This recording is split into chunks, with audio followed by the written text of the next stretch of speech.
नमस्कार दोस्तों, हम सब इन्वेस्टमेंट करते हैं पर उसका मेन गोल क्या होता है? रिटर्न।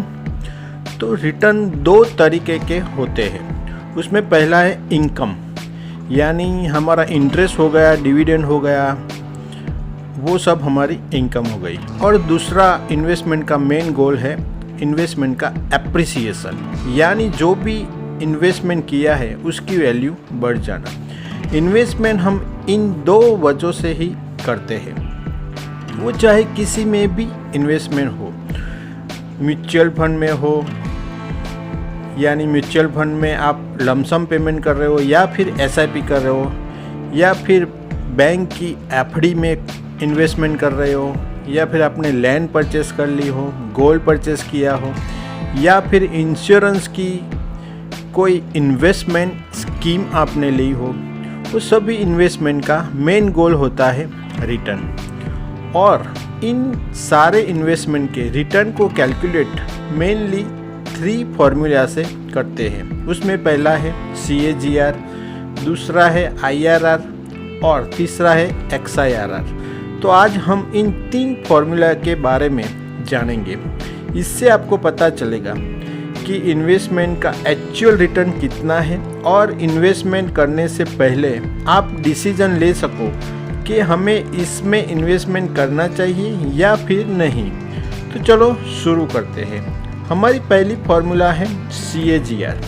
इसका फुल फॉर्म होता है कंपाउंड एनुअल ग्रोथ रेट, जिसका हिंदी में मतलब निकालें तो चक्रवृद्धि ईयरली ग्रोथ रेट, यानी चक्रवृद्धि ब्याज जो बोलते हैं उसको हम कंपाउंड इंटरेस्ट रेट बोलते हैं। जिसमें हम समझे कि अगर 100 रुपया इन्वेस्ट किया है और हमें 2 साल के बाद 121 रुपया मिलेगा, तो उसका रिटर्न रेट 10% होगा।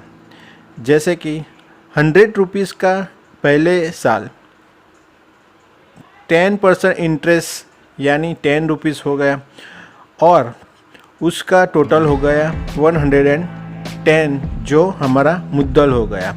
और दूसरे साल उसी 110 पे तो हमारा 2 साल के बाद जो हम बोलते हैं 121 हमें मिलेगा।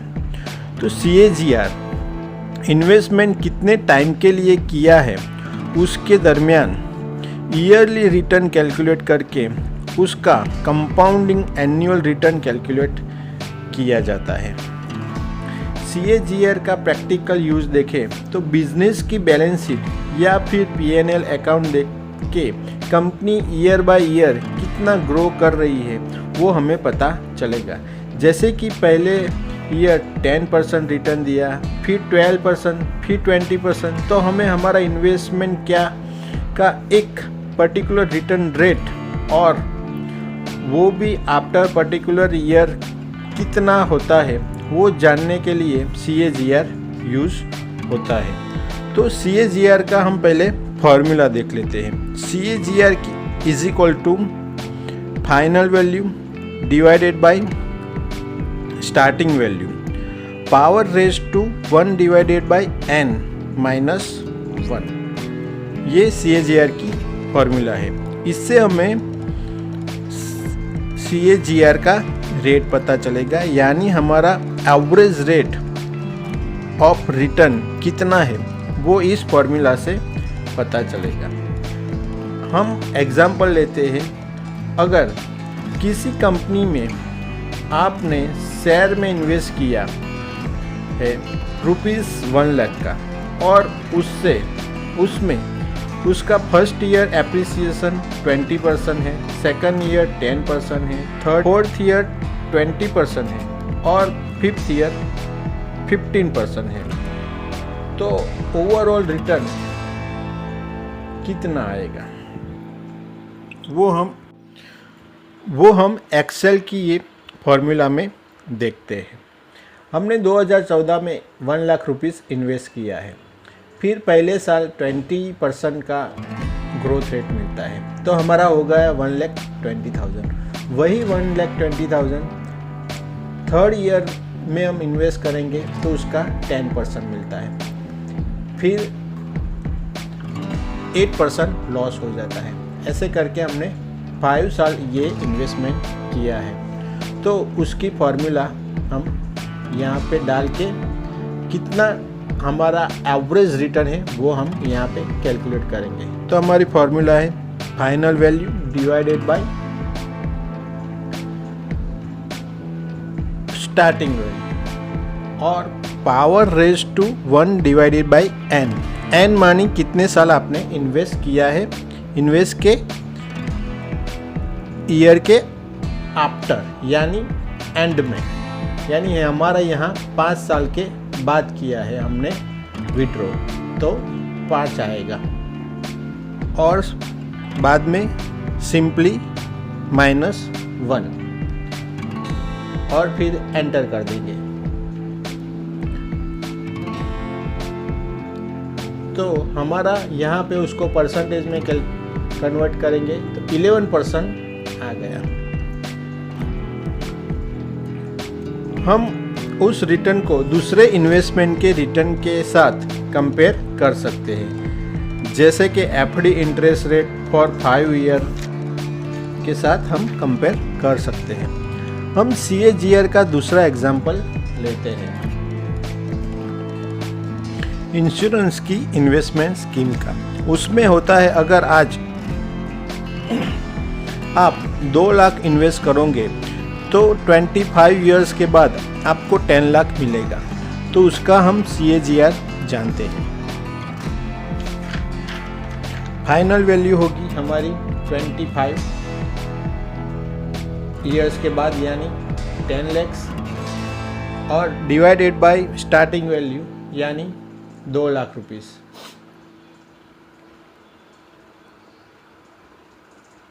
और power raise to 1 divided by n, यानी यहाँ पे हमने 25 इयर्स इन्वेस्टमेंट किया है और बाद में -1।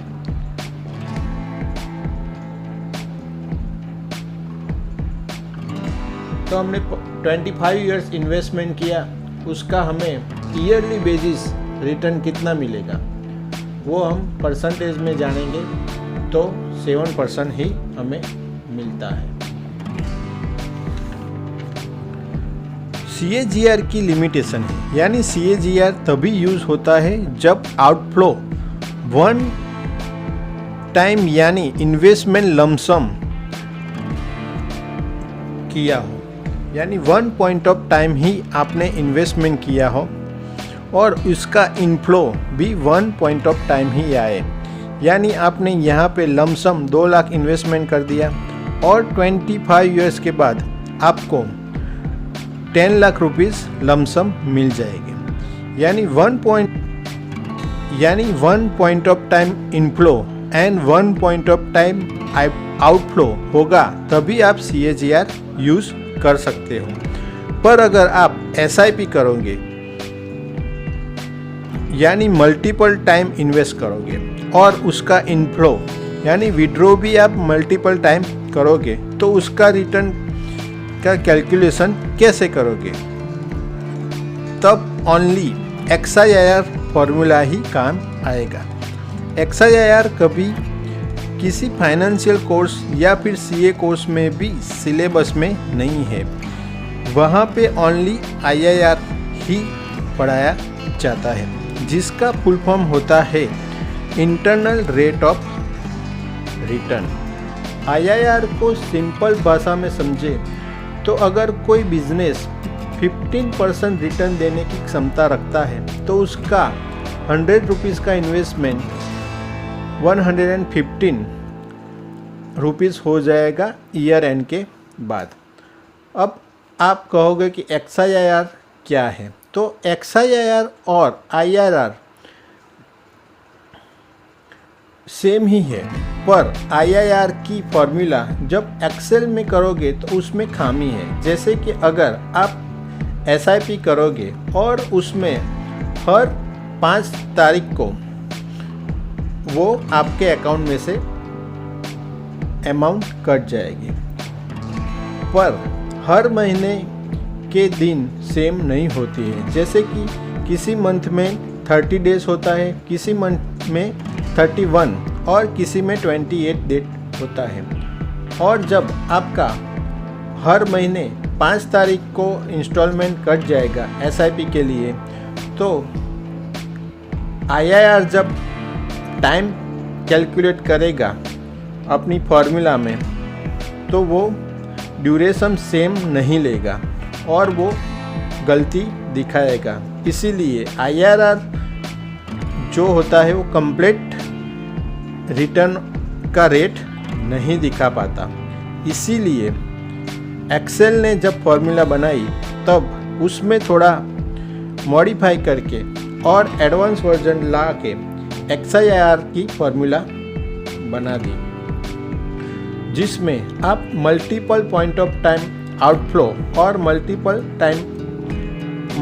पॉइंट ऑफ टाइम इनफ्लो हो तब भी आप रिटर्न कैलकुलेट कर सकते हो। तो अब हम XIRR का फुल फॉर्म जानते हैं। XIRR का फुल फॉर्म होता है extended internal rate of return. अब हम XIRR फॉर्मूला का एग्जाम्पल देखते हैं, जिसमें multiple point of time investment है और 1 point of time amount receive होता है। ये हमारा सिनारियो 1 है। तो उसको हम एक्सेल में फॉर्मूला डाल के देखते हैं। यहाँ पे हम हर महीने 10,000 रुपीज़ 10 तारीख को इन्वेस्ट करते हैं और 13 महीने के बाद हमें 1,40,500 रुपीज़ मिलता है। तो उसको हम XIRR में देखते हैं।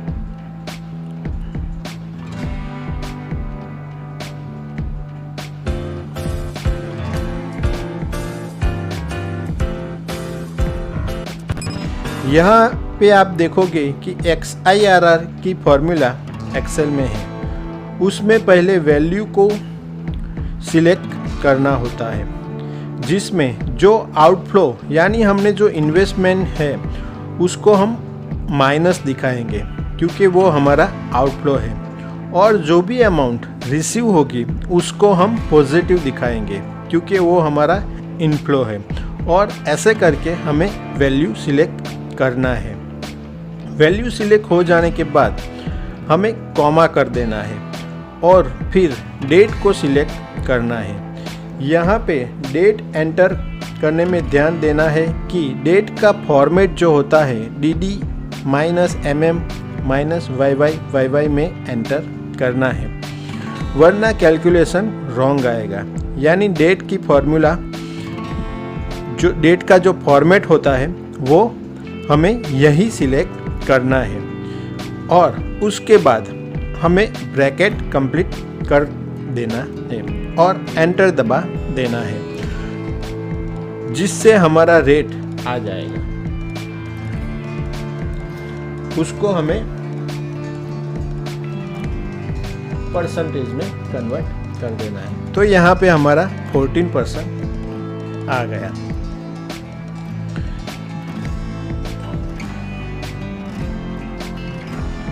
अब हम हमारा दूसरा सिनेरियो सिलेक्ट करते हैं, यानी कि अगर multiple point of time investment हो और multiple point of time inflow भी हो, यानी अमाउंट रिसीव भी मल्टीपल टाइम हो, तो XIRR वर्क करता है या फिर नहीं, और उसका रिटर्न जो रेट होता है वो कम्प्लीटली कैलकुलेट करता है कि नहीं, वो हम यहाँ पे देखते हैं।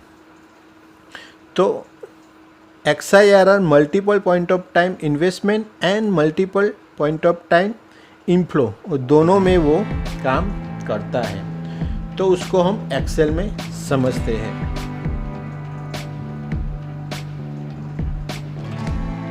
यहाँ पे हम देखेंगे कि हम 10,000 इन्वेस्ट करते हैं, पर अप्रैल महीने में हम 5,000 विड्रॉ भी करते हैं और सितंबर महीने में 30,000 विड्रॉ करते हैं, और लास्ट में हम मई 2023 में 1,10,000 भी हमें मिलता है। तो उसका हम XIRR कितना आता है वो हम अपनी फॉर्मूला में हम कैलकुलेट करते हैं। तो हमारी फॉर्मूला सेम ही है कि जो भी वैल्यू है उसको सिलेक्ट कर दो, फिर कॉमा करो, फिर डेट को हम सिलेक्ट कर लेते हैं और ब्रैकेट कंप्लीट करके एंटर कर देते हैं। तो हमारा परसेंटेज आ गया 7%, यानी हमें ईयरली बेसिस 7% रिटर्न मिलेगा। अब हम जानते हैं एक और सिनेरियो, जो डिफरेंट अमाउंट हम इन्वेस्ट करेंगे वो भी मल्टीपल पॉइंट ऑफ टाइम, और एंटायर अमाउंट हमें रिसीव होगी 1 पॉइंट ऑफ टाइम। तो XIRR वर्क करता है? हाँ, तो वो करता है। उसको हम एक एक्सेल में कैलकुलेट करके देखते हैं। यहाँ पे आप देखोगे तो हमारा जो इन्वेस्टमेंट है, जैसे जैसे हमारे पास फंड की अवेलेबिलिटी होती है वैसे वैसे हम इन्वेस्ट करते हैं। हमने पहले महीने में 10,000 किया, दूसरे महीने में 12,000 किया, फिर तीसरे महीने में 14,000 किया। ऐसे करके हमने हर महीने अलग अलग इन्वेस्टमेंट किया है, यानी डिफरेंट अमाउंट इन्वेस्ट किया है मल्टीपल पॉइंट ऑफ टाइम, और हमें आखिर में हमें 2,20,000 मिलता है entire amount 1 point of time में। तो हम उसमें हमारी फॉर्मूला अप्लाई करते हैं। XIRR ब्रैकेट में हम वैल्यू सिलेक्ट कर देंगे, फिर कॉमा करेंगे और डेट जो हमारी फॉर्मेट है DD-MM-YY में, और ब्रैकेट कंप्लीट करके फिर हम उसको एंटर दबा देंगे। तो उसका हमें परसेंटेज आ गया, वो हमारा 15% है।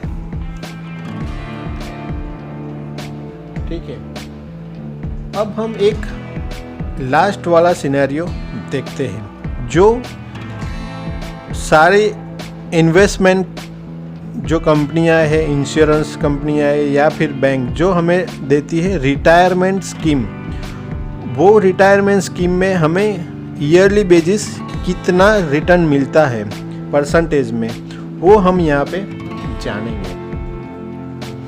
तो यहाँ पे हम जो एग्जांपल दे रहे हैं उसमें एग्जांपल में है हमें 12 इयर्स यानी 12 साल per year 1 lakh rupees invest करना है, यानी पूरे 12 साल में हमें 12 लाख रुपीज़ इन्वेस्ट करना है।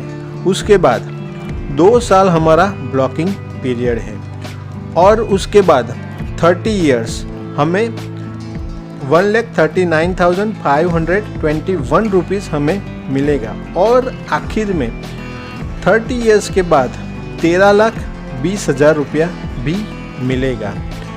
तो हम ये जानते हैं कि हमें ईयरली बेसिस ये स्कीम में कितना रिटर्न मिलता है। उसको हम एक्सेल में जो हमारा ये अमाउंट है वो सब डाल के हम यहाँ पे देखते हैं। ये हमने यहाँ पे डाल दिया है पहले से, तो अब हम उसका फॉर्मूला कैलकुलेट करते हैं। ठीक है, तो फॉर्मूला हमारी सेम ही है। XIRR ब्रैकेट में वैल्यू सिलेक्ट कर लेते हैं,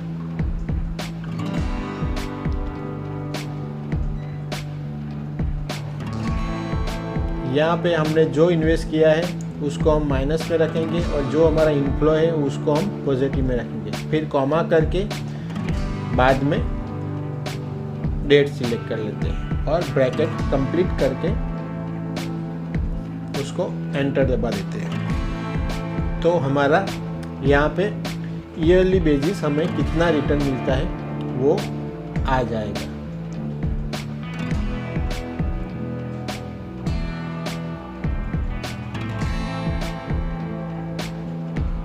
तो यहाँ पे हमारा 7% आ गया है, यानी हम इतने साल इन्वेस्ट करेंगे तो ईयरली बेसिस हमें 7% ही रिटर्न मिलेगा। तो आज हमने CAGR और XIRR का यूज़ देखा, जिससे हमें इन्वेस्टमेंट करने से पहले ईयरली बेसिस कितना रेट ऑफ रिटर्न मिलेगा वो पता चलता है, जिसको हम दूसरे इन्वेस्टमेंट के रेट ऑफ रिटर्न के साथ कंपेयर करके इन्वेस्टमेंट का डिसीजन ले सकते हैं। तो आज की वीडियो में इतना ही। अगर वीडियो अच्छा लगे तो लाइक और सब्सक्राइब जरूर करना। Thank you.